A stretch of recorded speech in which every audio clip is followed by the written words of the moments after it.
அப்படியே நல்ல மரங்கள் எல்லாம் நல்ல கனிகளை கொடுக்கும், கெட்ட மரங்களும் கெட்ட கனியை கொடுக்கும்.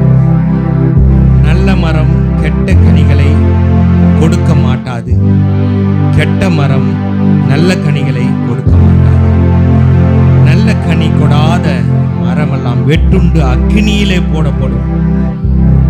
ஆதலால் அவர்களுடைய கனிகளையே அவர்களை அறிவீர்கள்.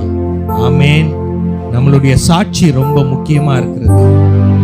நாளுக்கு நாள் கர்த்தருடைய வேத வசனத்துல நம்ம வளர்ந்துன்னு போனோம். பால் குடிக்கிற குழந்தையை போலவே இருந்துடக்கூடாது. அல்லேலூயா.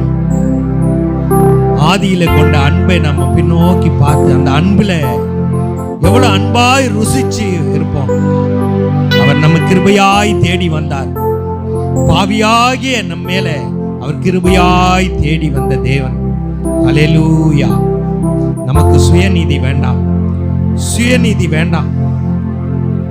அதற்காகத்தான் அவர் ரத்தம் சிந்தி மரித்து நம்மளுடைய அக்கிரமங்களுக்கு இது இந்த இருதயம் திருக்குள்ளதும் கேடுள்ளதுமா என்ற. அப்ப நம்ம எப்படி சுயநீதின்னு சொல்ல முடியும்?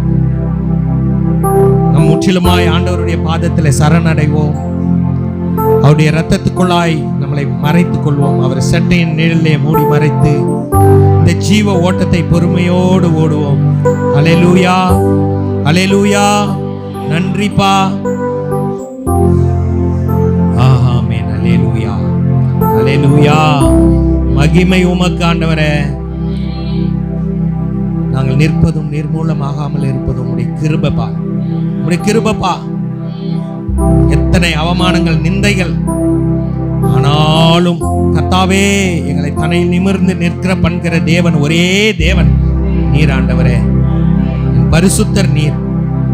அதனால் எங்களையும் பரிசுத்தமாய் வைத்திருக்க சொல்லுங்க அப்பா. நீங்கள் போய் சகல ஜாதிகளுக்கும் சுவிசேஷத்தை அறிவிக்க சொல்லுங்க. எங்கள் மேல் விழுந்த தலையான கடமையா இருக்கிறது ஆண்டவரே. சமயம் வாய்க்காவிட்டாலும் எப்படியாகிலும் நாங்கள் உங்களுடைய சுவிசேஷத்தை அறிவிக்க தீவிரமா இருக்க கர்த்தர் நீ கிருபை செய்வீராக. எங்களுக்கு துணையாயிரும். அல்லேலூயா.